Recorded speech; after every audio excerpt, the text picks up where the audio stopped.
Okay, तो let us start conservative and non conservative force. Our topic is conservative forces और non conservative. Time बचाने के लिए हम इसको डिफरेंशिएशन में साथ साथ पढ़ लेते हैं. Non conservative forces.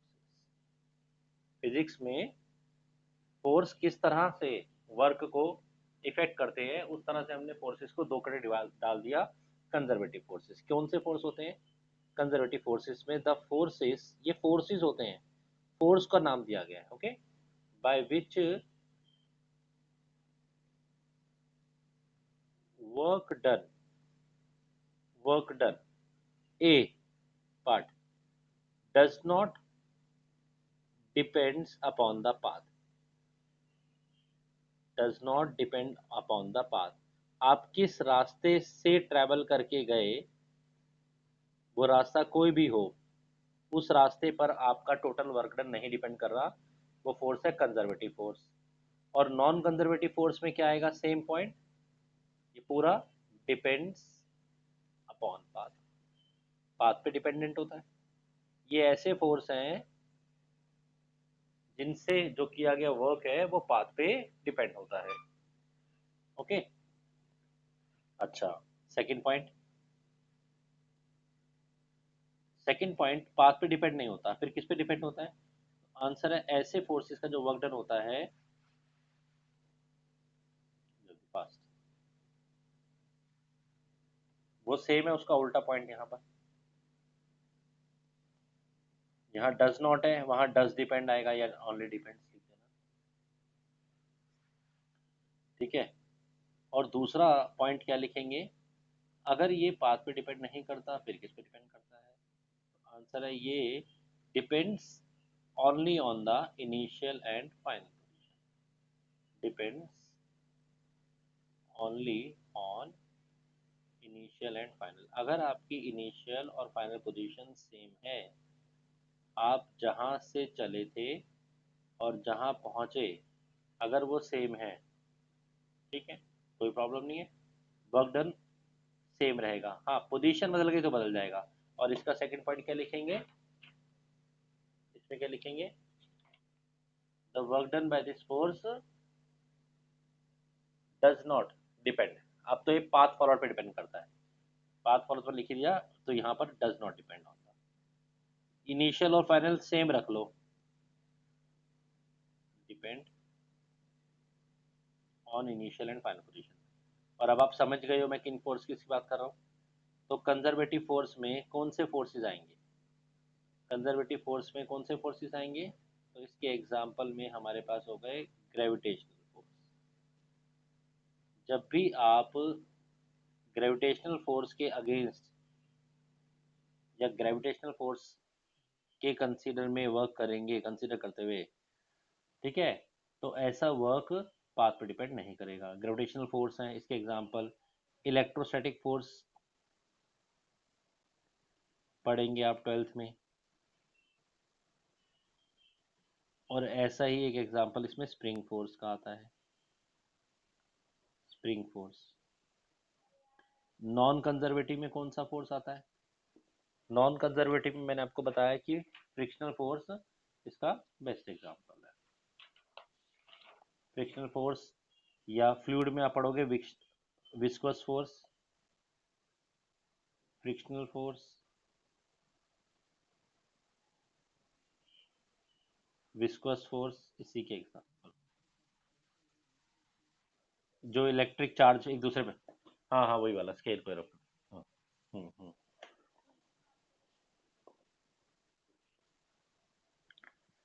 ठीक है. तो जब भी हम कोई ऐसा वर्क करेंगे जिसमें ग्रेविटेशनल फोर्स, इलेक्ट्रोस्टैटिक या स्प्रिंग फोर्स इन्वॉल्व है, तो ऐसे फोर्स का वर्क डन सिर्फ आपका फर्स्ट, इनिशियल और फाइनल पोजीशन डिपेंड करेगा. ये आपने किस पाथ को फॉलो किया उस फोर्स को वर्क को करने में, उस पर डिपेंड नहीं करेगा. ठीक है, उस पर डिपेंड नहीं करेगा. मैंने आपको अलग अलग एग्जांपल दिए. मैं आपको फिर एक एग्जांपल ग्रेविटेशन कंजर्वेटिव फोर्स का बताता हूँ. मैं बता रहा था अभी पीछे, ये एक बॉडी है, सॉरी, ये एक इंक्लाइंड प्लेन है। इस इंक्लाइंड प्लेन पे हमें बॉडी को ए टू बी और बी टू सी लेके जा रहे हैं। एक ब्लॉक को ए से इस पाथ से फॉलो कराया बी, और बी से सी पे लेके जाना है, और एक रास्ता है इस ब्लॉक को ऐसे ले जाने का। ठीक है, मान लीजिए डिस्टेंस है एल। तो हम ये जानना चाहते हैं क्या वर्क डन सेम रहेगा, क्योंकि ग्रेविटेशनल फोर्स है तो सेम रहना चाहिए। अच्छा ठीक है, अगर हम work done along a b निकालें, सॉरी ए टू सी ले जाएं, तो वर्क डन होता है force into displacement. Force of gravity किस तरफ काम कर रहा है, तो आंसर है फोर्स ऑफ ग्रेविटी ऐसे काम कर रहा है। डिस्प्लेसमेंट कैसे हो रही है, इस डायरेक्शन में हो रही है।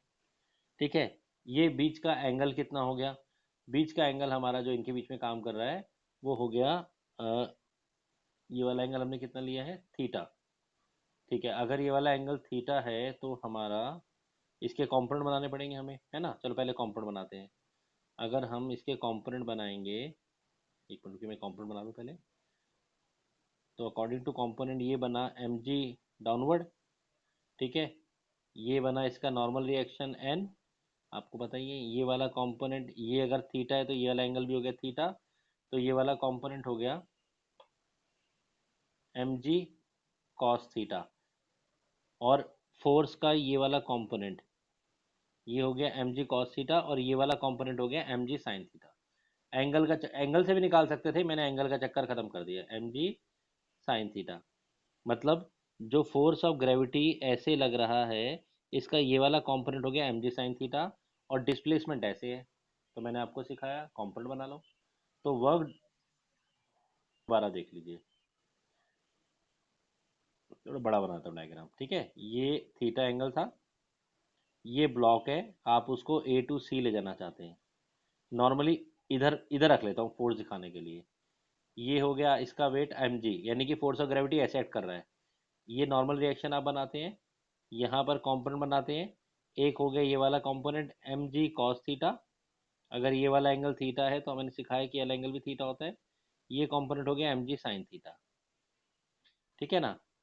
तो यहाँ पर इस ब्लॉक पर फोर्स ऑफ ग्रेविटी का एक कंपोनेंट, एक कंपोनेंट कितना हो गया, एम जी साइन थीटा। ये समझ लो बस मेन बात। ओके, ये हटा देते हैं। इस बॉडी को हमें डिस्प्लेस कहाँ तक करना है, इस बॉडी को हमें डिस्प्लेस ए टू सी करना है, इस पाथ के अलाउंग एल। तो हमारी डेफिनेशन फिर कहती है कि भाई आप कंपोनेंट बना लो, तो हमने बना लिया फोर्स का कंपोनेंट। डिस्प्लेसमेंट डायरेक्शन में क्या कंपोनेंट है, m g sine theta. Displacement कितना है एल, माइनस का साइन क्योंकि अपोजिट डायरेक्शन में है। तो ए टू सी ले जाने में जो हमें वर्क करना पड़ेगा अगेंस्ट फोर्स ऑफ ग्रेविटी, वो ये करना पड़ेगा, या ग्रेविटेशनल फोर्स जो वर्क करेगा वो इतना करेगा। अच्छा, अगर हम उसको इस पाथ से ले जाएं, तो पहली बात तो जब हम ए टू बी ले जाएंगे तो फोर्स ऑफ ग्रेविटी ऐसे लग रहा होगा, डिस्प्लेसमेंट ऐसे होगा। तो ठीक है, बिल्कुल ठीक बात है। अच्छा, तो बी टू सी में कितना होगा, हमें तो टोटल वर्क निकालना है। तो बी टू सी में पूरे रास्ते फोर्स ऑफ ग्रेविटी काम करेगा डाउनवर्ड, और ये डिस्प्लेसमेंट है। ये कैसे निकालेंगे, अगर ये एल है तो ये वाला कंपोनेंट हो गया आपका, बोलो, एल कॉस थीटा, और ये वाला कंपोनेंट हो गया L sine theta. Force downward लग रहा है ग्रेविटी का एम जी, तो एम जी और डिस्प्लेसमेंट हो गई l sine theta with a negative sign. आप दोनों केस में देखो, m g l sine theta, m g l sine theta. आप बॉडी को इस रास्ते से ले जाइए, घुमा के इस रास्ते से ले जाइए, वर्क डन सेम आएगा। तो क्वेश्चन है कि अगर कोई फोर्स जो कि हमारा x i cap plus y j cap है, आपको चेक करना है whether this force is conservative or non-conservative. This force is conservative या नॉन कंजर्वेटिव। कैसे चेक करेंगे सर, ये तो आपने बताया नहीं तरीका। तो सुनिए, नोट कीजिए क्वेश्चन। अगर कोई फोर्स है जो x i cap plus y j, मतलब एक्स एक्सिस, एक्स रिप्रेजेंट कर रहा है magnitude along x axis i cap, और जे रिप्रेजेंट कर रहा है इसका along y axis. Magnitude by y. Okay, क्या तरीका है, क्या फॉलो करेंगे, सुनिए। कुछ स्टेप फॉलो करने पड़ेंगे। क्या करना पड़ेगा, जो भी फोर्स आपको गिवन है, स्टेप नंबर 1, सबसे पहले इसको F x i cap F Y j cap plus F Z के कैप की फॉर्म में लिख लो। ठीक है, तो आपको फोर्स ऑलरेडी इस फॉर्म में गिवन था, पर आप अगर क्वेश्चन हो तो ऐसे लिख लो। फिर आपको क्या करना है, फिर आपको एक चीज चेक करनी है। क्या चेक करनी है, आपको चेक करना है differentiation of force x with respect to y. ठीक है ना, ये क्या लिखा मैंने, derivative of f x with respect to y, ठीक है, is equal to derivative of x with respect to derivative of F y with respect to x. मतलब y को x के पॉइंट से देखना है, यहाँ x को y के पॉइंट से देखना है, पहले नंबर पे। आगे सुनिए, दूसरे नंबर पे D by D Z of F Y, मतलब derivative of Y F force along Y with respect to Z. ठीक है, इक्वल टू, नोट करते जाओ, अभी क्वेश्चन समझाता जाऊंगा, equal to d f z upon d f Y, d Y sorry, मतलब force along z axis का derivative. और तीसरे नंबर पे आपको चेक करना है अब d f x d by D Z of f x, मतलब विद रिस्पेक्ट टू जेड, और d by d x with respect to f z. ये तीन कंडीशन आपको निकालनी है। वैसे ये मैंने डेरिवेटिव लगा दिया, असली में साइन डेल का लगता है, डेल पार्शियल डिफरेंशिएशन होता है, पर तुम्हें कंफ्यूजन ना हो इसलिए मैंने डेरिवेटिव लगा दिया है। तो आपको ये चेक करना है, अगर ये तीनों कंडीशन इक्वल हो जाती हैं, तीनों कंडीशन इक्वल हो जाती हैं, तो हमेशा फोर्स कंजर्वेटिव होगा। नोट कर लो, अभी समझ नहीं आएगा, समझ न्यूमेरिकल से आएगा। तो फोर्स कैसा होगा, कंजर्वेटिव, लंबा नहीं है, फोर्स कैसा होगा, conservative. If all the three conditions, condition number 1, condition number 2, condition number 3, ये क्या है, ये डेरिवेटिव है एफ एक्स का with respect to y, y को देखते हुए एफ का, ये क्या है, ये डेरिवेटिव है y force along y axis का विद रिस्पेक्ट टू एक्स, ये इक्वल होना चाहिए। ठीक है ना, ये देखो, अगर आप यहाँ से देखो तो चेंज हो रहे हैं। इसी तरह से ये क्या है, derivative of F y with respect to z. Okay, और ये क्या है, derivative of F z with respect to y. ये तीनों कंडीशन अगर सेटिस्फाई हो जाती हैं तो हमारा फोर्स कंजर्वेटिव होगा, नहीं तो नॉन कंजर्वेटिव होगा। ओके, ओके, अब अपने क्वेश्चन पे आओ फटाफट। आपको मैंने क्वेश्चन दिया, f is equal to x i cap plus y j cap. कुछ टेंशन लेने की नहीं, डरने की जरूरत नहीं है। ये क्या है, ये फोर्स अलॉन्ग एक्स एक्सिस है, ये क्या है, फोर्स अलॉन्ग वाई एक्सिस है। कैसे पता लगा, आई कैप और जे कैप से लगा। क्या करना है, तीनों कंडीशन चेक करनी है। चलो condition number 1, d by d y of f x निकालेंगे। ठीक है, तो फोर्स अलॉन्ग एक्स एक्सिस कितना है, वो है आपका एक्स। ठीक है ना, वो है आपका, सॉरी, एक्स है। मतलब आप एक तरह से d by d y with respect to x कर रहे हो। ठीक है, मतलब with respect to y differentiation कर रहे हो। अगर with respect to y differentiation कर रहे हो तो एक्स में वाई तो नहीं आता, तो y को x क्या लगेगा, कांस्टेंट। आप यहां पर क्या कर रहे हो, डेरिवेटिव निकाल रहे हो x का विद रिस्पेक्ट टू y। अगर देखो d by D T of आप, हाँ जी, तो हम क्या निकाल रहे हैं, हमने निकाला d by d y of force जो x एक्सिस के लाऊंगा है, वो तो है x। तो जब आप x को y के पॉइंट से दिख रहे हैं तो y को x क्या लग रहा है, कांस्टेंट, कांस्टेंट डेरिवेटिव होता है 0। ठीक है, दूसरा हमने लिखवाया कि इसके साथ में आपको चेक करना है d by d x of F y force along y axis. और अपनी इक्वेशन में देखिए x i cap plus y j cap में ये वैल्यू है फोर्स अलॉन्ग वाई एक्सिस की। अब फोर्स अलॉन्ग वाई एक्सिस कितना है, फोर्स अलॉन्ग वाई एक्सिस सिर्फ वाई है। तो वाई को जब एक्स के पॉइंट से डिफ्रेंशिएशन करेंगे तो वाई में एक्स तो नहीं आता, तो वाई एक्स के लिए क्या हो गया, एक्स के पॉइंट ऑफ व्यू से वाई हो गया कांस्टेंट, इसका भी डेरिवेटिव आ गया 0। कंडीशन नंबर 1 सेटिस्फाइड हो गई, ठीक है जी। ओके, अब आ जाओ कंडीशन नंबर 2 पे। कंडीशन नंबर 2 क्या लिखवाई थी, डी बाई डी जेड, ठीक है ना, derivative of F y with respect to, derivative of F y with respect to z, ये चेक करना है, और इक्वल टू उल्टा कर देना है, d by d y of F z, ठीक है ना। चलो चेक करते हैं। डी बाई डी जेड मतलब जेड के पॉइंट ऑफ व्यू से वाई कितना था, वो फोर्स अलॉन्ग वाई एक्सिस, वो था वाई। अब इक्वेशन में x i cap plus y j cap, Z वाला नहीं है तो कोई नहीं, जीरो के कैप लिख लो, मैंने कहा इस फॉर्म में चेंज कर दो। तो जेड यहाँ पर क्या है, जीरो। तो डेरिवेटिव जीरो के पॉइंट से, जेड के पॉइंट से, फिर ये क्या हो जाएगा, ये तो जीरो हो जाएगा। अच्छा, इसको आ जाओ, d by d y of F z, f z तो खुद जीरो है, तो जीरो का डेरिवेटिव वो जीरो होता है, यानी कि ये कंडीशन भी सेटिस्फाई हो गई। Come to condition number 3। Condition number 3 लिखवाई थी d by D Z of f x, ठीक है ना, derivative of f x with respect to z, और उसको चेक करना था d by d x of F z से। चलिए, तो डी बाई डी जेड मतलब डी जेड क्या है, of f x, f x क्या है, एफ एक्स क्या था हमारा एक्स, तो डेरिवेटिव जेड के पॉइंट से, जेड तो है ही नहीं, कौन जीरो है, तो जीरो के पॉइंट से जीरो हो गया। इसी तरह से d by d x of F Z वैसे जीरो है, ये भी जीरो हो गया।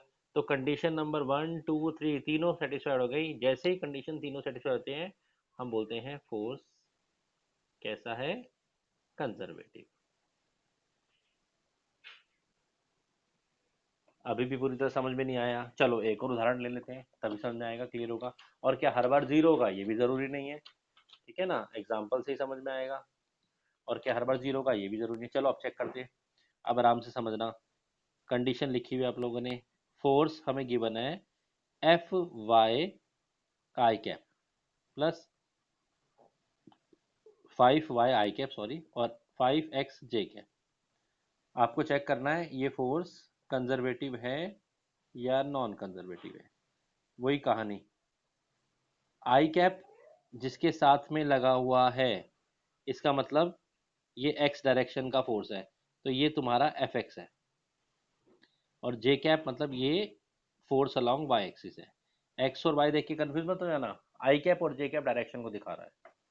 अब आ जाओ अपनी कंडीशंस में। पहली कंडीशन क्या है, d by d y of f x. चलो इसको चेक करते हैं, और इक्वल टू आपको चेक करना है ये है कि नहीं d by d x of F y. चलिए चलिए इसको चेक करते हैं आराम से। D by d of f x, force along y axis कितना है, आंसर है फोर्स अलॉन्ग, नहीं सॉरी एक्स एक्सिस, वो है आपका 5y, ठीक है। डेरिवेटिव अब इसमें y आ गया तो अब जीरो नहीं होगा, 5 तो बाहर आ जाएगा, और डी बाई ऑफ y, ये 5 तो बाहर आ गया, 5 को बाहर ले आते हैं, और डेरिवेटिव ऑफ y क्या होता है, वो तो 1 होता है, तो इसका रिजल्ट आ गया 5, ठीक है। अब चलते हैं इसको निकालने, d by d x of F y, force along y axis कितना है, ये रहा 5x, with respect to x कर रहे हैं, तो अब की बार ये पूरा का पूरा जीरो नहीं होगा क्योंकि यहाँ x लगा हुआ है, 5 बाहर आ गया, ठीक है, 5 बाहर ले आते हैं, 5 बाहर आ गया, और अब किसका डेरिवेटिव करना है, x का, derivative of x with respect to x क्या बन जाएगा 1। तो आपने क्या देखा, पहली कंडीशन में दोनों इक्वल आ गए, इक्वल आना चाहिए, जीरो जरूरी नहीं है, तो फर्स्ट कंडीशन तो सेटिस्फाइड हो गई। अब चलते हैं सेकंड नंबर पे कंडीशन पे। सेकंड कंडीशन क्या लिखवाई थी, d by D Z of F y should be equal to d by d y of F z. आप बोलोगे सर एफ जेड नहीं है, नहीं है तो ये लो हम आगे बढ़ा देते हैं, नहीं लिखा तो वो जीरो के कैप हो जाएगा। चलिए डालते हैं, d by z of F y, force along y axis की वैल्यू कितनी है, वो वैल्यू है फोर्स अलॉन्ग वाई एक्सिस की एफ एक्स। अब यहाँ x आ रहा है और चलना है z के पॉइंट ऑफ व्यू से, तो z के लिए एफ एक्स क्या हो गया, कांस्टेंट हो गया, कांस्टेंट का डेरिवेटिव कितना आएगा, जीरो आएगा, तो आंसर है इसका डेरिवेटिव तो आ गया जीरो। अब आ जाइए डेरिवेटिव ऑफ एफ जेड क्या है, एफ जेड तो खुद जीरो है, तो जीरो का डेरिवेटिव तो क्या हो गया, जीरो ही हो गया, कांस्टेंट डेरिवेटिव क्या होता है, जीरो, तो ये भी क्या आ गया, जीरो। पिछली बार 5 और 5 आया था, हाँ तो क्या दिक्कत है हमें, पिछले से कोई मतलब नहीं है, ये दोनों सेम आ गया, यस, कंडीशन करेक्ट हो गई। आ जाइए कंडीशन नंबर 3 पर। कंडीशन नंबर 3 क्या थी, D Y, sorry, D upon D Z of F Y, D by D Z of F Z. आ जाइए, ठीक है, फोर्स अलॉन्ग वाई एक्सिस कितना है, फोर्स अलॉन्ग वाई एक्सिस है आपका एफ 5x। अब उसका डेरिवेटिव देख रहे हो आप z के पॉइंट ऑफ व्यू से, भाई 5x में z तो नहीं आता, तो उसके लिए ये कांस्टेंट हो गया, कांस्टेंट डेरिवेटिव क्या होता है, जीरो, तो ये टर्म तो हो गई zero. D by G D Z of F z तो खुद जीरो है, तो डेरिवेटिव जीरो का भी जीरो हो गया। फिर तीनों कंडीशन आपस में सेम हो गई, तो अगर ऐसा हो जाएगा तो फोर्स कैसा होगा, कंजर्वेटिव, तो hence this force is also conservative.